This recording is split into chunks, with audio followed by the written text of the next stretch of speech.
Hi, man, peace. So, future NBA Hall of Fame point guard and former Milwaukee Bucks head coach Jason Kidd was recently terminated. Of course, they're going to talk about it, and I'm going to chime in. Well, thank you. Jason Kidd gone, and I have to repeat it, guys. Giannis was the one to tell him he was fired. Stephen A., what is going on with the Bucks? Let me say this. It's very obvious to me that not only is Giannis very close to Jason Kidd, but the reason why he called him first, or called him as soon as he heard the news, was because he did not want Jason Kidd to think that he's the reason why he got fired. As we all know, the NBA is a players-driven league, and when a coach is fired, especially when he's the coach of a team that has a superstar player, and Giannis, he is a second-level superstar, we all know what what is implied when an NBA coach is fired, which is that the superstar is the one who went up to management and asked that he be fired, or management asked the superstar if it's okay that the coach be terminated, and the superstar agreed. So I believe that Giannis was clearly trying to cover his own back. He did not want Jason to think that he co-signed his removal. You have an owner. I think his name is Wesley Edens. Had a conversation with Jason Kidd and basically told him, I think we should be the best team in the Eastern Conference because we've got the best under 25 player. Well, the real reason why he told Jason Kidd that is why he looked at the Boston Celtics and he said, why is it that the Boston Celtics basically changed over their entire roster in regards to who they're starting? They have a rookie starting as small forward. They have a new point guard, even though he's one of the top 5 point guards in the league, in Kyrie Irving. They have a 30-plus-year-old undersized center in Al Horford. They have a guy who can't shoot in Marcus Smart as their sixth man, and they're 20 games over 500, and we're hovering at one game over 500 with the best player in the NBA under 25 years old, arguably. You have to understand that many of these owners, they're great businessmen, and they're trying to figure out why somebody else's business is doing better than theirs, particularly if they have the same components, that if they're working with what they deem to be the same level of components as the other business. So they're going to look at the manager. The manager in sports is the coach. So you have to go. Jason Kidd, of course, is going to say, well, look at what you gave me. Yes, we have Giannis, but we don't have any shooting. Right. They also have the kid from Duke who can't stay healthy, Jabari Parker. He just can't stay on the floor. But I have to be quite frank with you. I do understand where the Milwaukee front office is coming from. If you were to look at Milwaukee's roster and compare their roster to Boston's roster, there's no way in the world that Boston should have 11 more wins than Milwaukee has. In basketball, and we are underachieving, and as a result, he thinks that Jason Kidd needed to go. Clearly, they should have been better than 23 and 22. We understand that. Agreed. And once again, it's not even just their record. I promise you that the owner of the Bucks is viewing their performance in juxtaposition to what Boston is doing, and they're saying, we need a Brad Stevens. Do I think it warranted a firing before the season was over? No, because I think anybody that knows the game of basketball recognizes that Milwaukee is up and coming, but at the same time, they are not there yet. Well, sometimes you fire a coach before the end of the season, not because you want to get rid of him as desperately as you want to put the players on notice that you're underperforming. And we know that you're not going to get much better with this coach, but also please understand that we got rid of him and we can get rid of you too. The only player on that team that is untouchable right now is clearly Giannis. They brought in Bledsoe, who was a very, very good point guard, but in this era, which is so point guard centric, he's not even a top 10 point guard. So they're looking up and down their roster, and I'm sure they're trying to assess who they can get rid of or who they can package in a trade, but they need shooting. The Greek Freak is the Greek Freak. He's averaging 28 and 10 on 54% shooting. Can't shoot a three to save his life. We understand that. Doesn't matter. When you're averaging 28 and 10 and you're shooting 54% from the field, I don't care what you're shooting from three. They can bring in other shooters. But he's on the rise. We know that. The rest of the parts around them, Bledsoe and Brogdon and all of these boys, Middleton as well, they can play. But are they there yet? No. Here's the thing that really rakes my nerve about this, and I'm going to get into this a little bit later on in the show. You know, Jason Kidd is gone, so we see some of these black coaches that are in the league right now. Tyronn Lue, he's in a world of trouble. Doc Rivers, everybody believes this is his last year. Nate McMillan's in Indiana. That's all right. Bickerstaff's an interim. He's got the interim tag. We don't know about the future of Alvin Gentry. And Dwayne Casey is doing his thing in Toronto. So basically, it is entirely plausible that before this season is over, or at the very least by the end of this season, there may only be 2 black coaches in the National Basketball Association that's over 70% black. Now, how the hell that happened? Very simple. You're talking about a league that only has 1 black owner, Stephen A. Smith. Once again, because you have the mind of a servant and of an employee, you want to assess things from the bottom up as opposed to from the top down. If you were to bring in more black owners, if you were to recruit more black owners, then you would not have to worry about how come black coaches were viewed as being so dispensable. But the only way that you could have more black owners is if you have more black billionaires. The only way that you could have more black billionaires is if you had a stronger so-called black economy. And the only way that you would have a stronger so-called black economy is if you had a stronger black culture. That's how that works, Stephen A. Smith. Because you've got these analytics dudes, you understand, that are parading over, patrolling over the sport. And I'm not knocking them, because I believe, even though I get on you about the numbers, Max, they have its place. And I'm not trying to say that it doesn't. But the fact, but the fact of the matter is this. I'm going to say it. I'm going to go there. I'm going to say this. Ain't too many brothers rolling up at MIT. All right? Well, then that's a problem.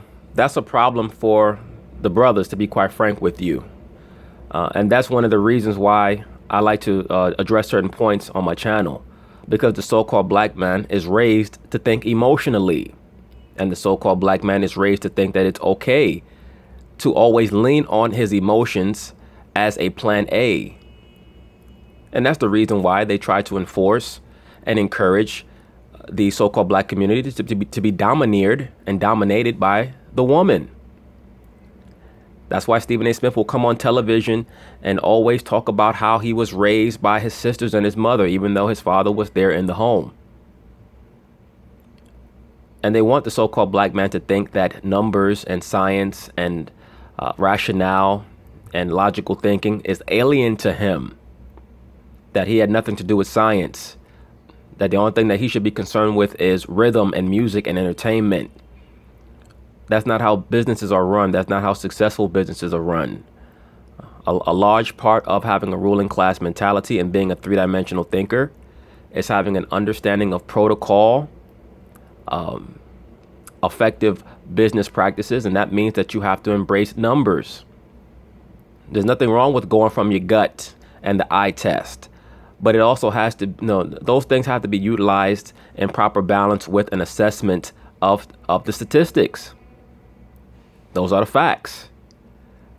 So for him to say, well, there are not that many brothers rolling through MIT, what are you really trying to say? Are you trying to say that the so-called black man is not good with numbers? Or maybe you should recalibrate that to say that the so-called black community does not encourage little boys, young boys, to be thinkers. Little black boys are encouraged to be reactors and to vibe with the feminine energy that is established by their mothers and their sisters in the home. That is why the so-called black man is always getting caught up in the same things over and over and over again, because they're not being taught properly, Mr. Stephen A. Smith. You got basketball. They know numbers because Pat Riley was utilizing numbers and analytics in the 90s. All right, Jimmy Jackson and others told me that. But what you have is a situation where the owners, Molly, Max, Jalen, you have an abundance of white owners, because there's only Michael Jordan, and he has Steve Clifford in Charlotte, and we need to discuss that some other day because he's up and down. But the bottom line is you have a situation where you have a vast majority of white owners. They know numbers. And if you get somebody in front of them that knows numbers, you gravitate to them. So that means that a lot of so-called black coaches are going to have to learn numbers. That's what that means, Stephen A. Smith. At one time, to light our homes, we used torches. And then you had the invention of the light bulb. We just can't sit back and say, well, we prefer to use torches because black people prefer to use torches. That's asinine. And if that were the case, then the brother who invented the filament for the light bulb would never have invented it. We have to move forward in society. It's called progress. It's called improvement. You're either keeping up with the Joneses or you're getting left behind, sir. At one time, we did not use computers in the workplace. Now every corporation has to have computers. You just can't lean on the fact that, oh, well, I got all the numbers in my head. I prefer to use a typewriter. No, sir. And who do they hire? Their boys. And very, very rarely are they African Americans. So I would like the commissioner, Adam Silver, the players themselves, who speak about every other damn issue, along with folks like myself and others in the media, to pay attention to what the hell is going on. I'm going to repeat. But that's another low-level Negro nonsensical platform to pay attention to. Like with the Colin Kaepernick thing, he was bringing attention to it. Really, what Stephen A. Smith is begging the Players Association and Adam Silver to do is to bring in a socialist program similar to the Rooney Rule in the NFL, where they will make Caucasian owners interview a so-called black man, and that will satiate the people like Stephen A. Smith. The brother has to understand that the so-called black man has to raise his level of cognitive acuity, of mental acuity. Not even talking about the NBA. The NBA is a sport, it's a game, it's folly. Just in general, the mental operational faculties of the so-called black man have to be raised if he wants to compete on a worldwide level. You cannot always be looking for the rich white man in the VIP office at the top of the stadium to give you a break. Oh, please interview me. Please stop taking numbers seriously. Numbers will always be a major component of any businessman because that is how you evaluate how well or how unwell your business is doing. Period. By the end of this season, it is entirely plausible that only Dwayne Casey and Nate McMillan will be African American coaches. Well, you should ask Dwayne Casey if he has decided to embrace analytics and to what degree. I'm sure that he is not an analytics mastermind, but I'm sure that he has taken the time to sit down and, invest in what the benefits would be of embracing analytics to a degree. Because you can't tell me that there is no good qualities about analytics. There's a reason why Bill Belichick dominates in the NFL. You know why? Because he knows the probability of what play will work in what situation. You can only discern that through analytics, Stephen A. Smith. In the National Basketball Association. Not baseball, not hockey, the NBA. And that's And what's interesting is that when these players go to get their new contracts, I guarantee you they're going to try to validate their yearning for a higher pay by their stats. They're going to say, look, I averaged 21 points a game last year. This year, I averaged 26 points a game. I deserve more money. So you can't just utilize numbers when they suit you. That's a problem in the NBA. It'd be a bigger one in the NBA even than you'd think than even in the NFL. Yeah. And that needs to be addressed, absolutely. And by the way, there may be some truth to what you're saying. Although in this case, I don't think it applies to this African American coach. I think the issue here with the Bucks, number one, you got a new GM over the summer. GM wants to hire his guy. This isn't his guy. He's making the move now. The question is the timing. He'd have made it at the end of the season. The Bucks are not as good as they should be. Why aren't they as good as they should be? Not as good as they should be because they don't play defense well, in spite of the fact that they're a really long team. Now, part of that is Thon Maker doesn't get enough minutes because his offense hasn't come along well enough, right? I mean, I think that's really, when we look at the Bucks, it's not just the Greek freak. It's, man, Thon Maker would kind of be like that too, but not any. Look, the bottom line to it is that in today's NBA, in order for you to be successful, you need shooters who also play defense. When you look at the Golden State Warriors, their players are not just great shooters. They also play defense. They guard their man. When you look at the best teams in the NBA right now, they are two-way players. That you have to have at least 3 two-way players in your starting lineup to do well. And your two-way players have to be able to stretch the floor with the three-point shot. Period. Now, you have a team like New Orleans who they're kind of bucking the trend because they have probably two of the all-time great skilled big men in NBA history. But for the most part, in the NBA today, you have to be able to get up in your man and you have to be able to stretch the floor on the offensive end. And also, once again, they've had issues with Jabari Parker. I'm not making any excuses for Jason Kidd. I really don't have a problem with him being removed because he's been there for a while. And, at the end of the day, something has to give. The team is underperforming. anytime soon, it doesn't look like, and that's a big hit. But also, other guys on the roster, they're not playing defense well enough. Now, I have seen some analytics, as a matter of fact, Stephen, and just some reports of Coach Jason Kidd's defensive philosophy, which is he's way too aggressive on the pick and roll. Guys can't recover. So their defense against the three, which is kind of a big deal in this NBA, is like the worst in the league or among the worst in the league. And that'll get you fired, sure. But it reminds me the larger issue to talk about to discuss what you're talking about, Stephen A., is what happened in Golden State with Mark Jackson. Mark Jackson, an African-American coach, a former brilliant passing point guard, like a version of Jason Kidd. Well, Mark Jackson had a very high basketball IQ, but he was athletically challenged, he was defensively challenged, and he was not a very good jump shooter. Not as great as Jason Kidd, but a version of that. Inspired loyalty in his players and got them to come together as a unit that saw it as us against the world. And that is a step in a team building process. But the fact is, the offense was stagnant. The ball wasn't moving. They were practically dead last in terms of assists and passes before the shot, all those things. And they thought, we need to get over this hump. Like, he's gotten us to a certain place. Now we need to hire another coach to have a dynamic offense. Absolutely, and I've stated this already on this channel. You have certain coaches who are like that. They can get you to 40, 45 wins, 50 wins. They can get you to the playoffs. But when, they're different coaches for different purposes.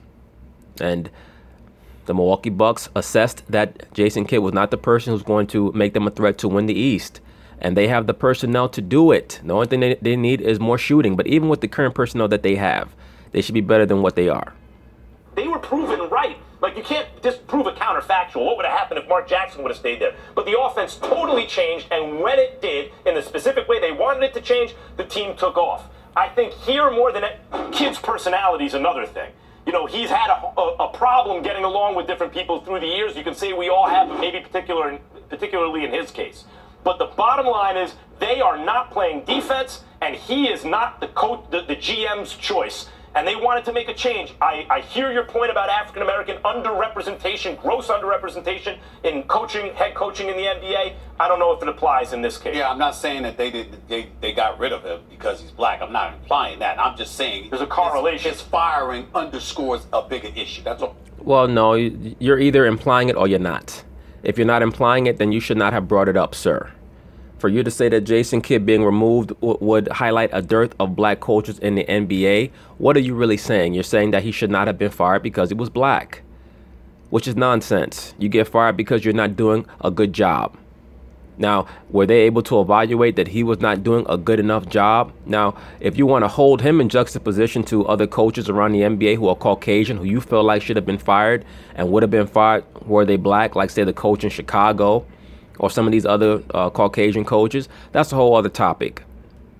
But that is why you have to accentuate so-called black ownership as opposed to maintaining black coaches. You cannot tell the Caucasian man who to be loyal to. You have to be worried about trying to change the paradigm from the top down, not from the bottom up. That is just a slave begging his master. So if you want to have more so-called black ownership, then you have to have a greater so-called black economy, and that means an improvement in culture.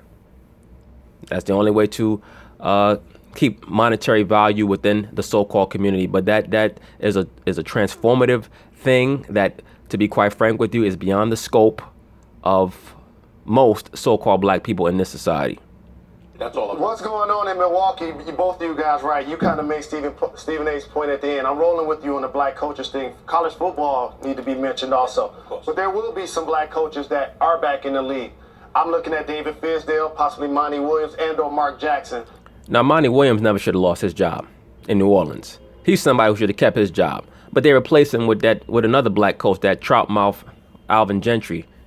Those are viable candidates to get back in the game. But to Stephen A's point, the hardest thing to do in the NBA is build a team through the draft.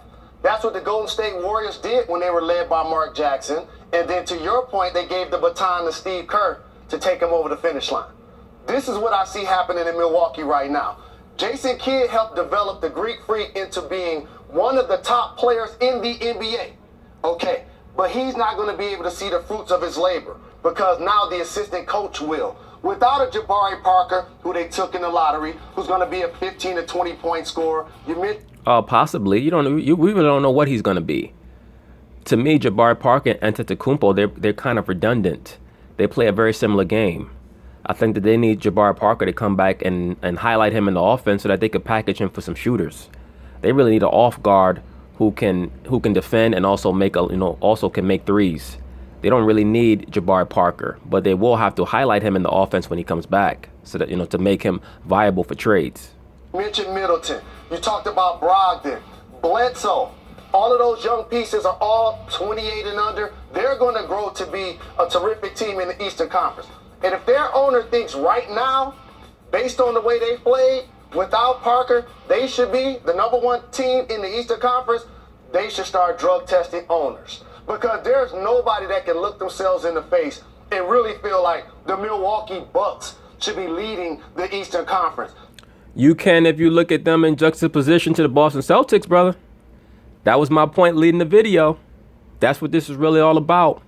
Milwaukee's looking at Boston like, how the hell are they over 20 games over 500 and we're 1 game over 500? Are you telling me that Kyrie Irving is that much better than Giannis Antetokounmpo?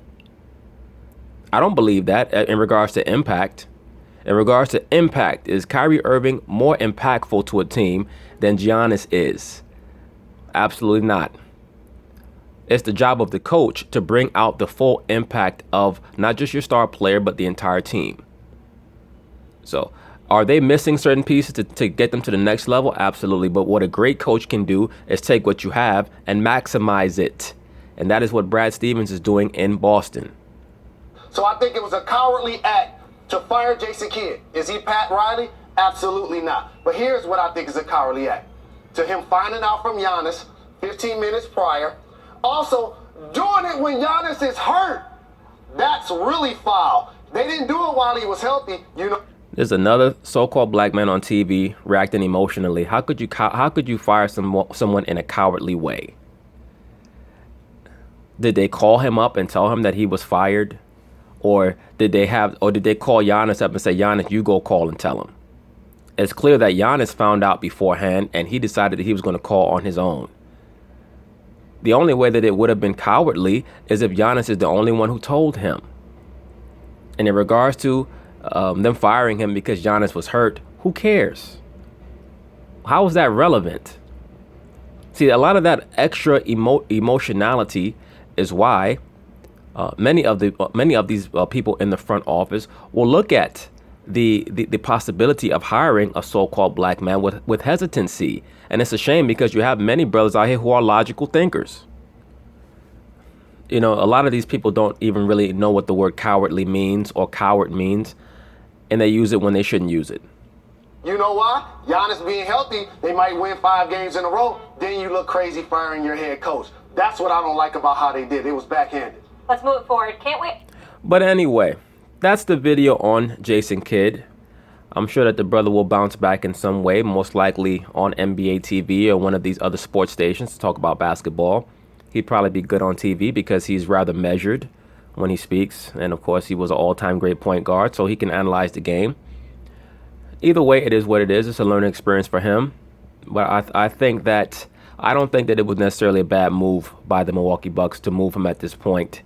They do have a little bit too much talent to only be just 1 game over 500 in the Eastern Conference. Peace.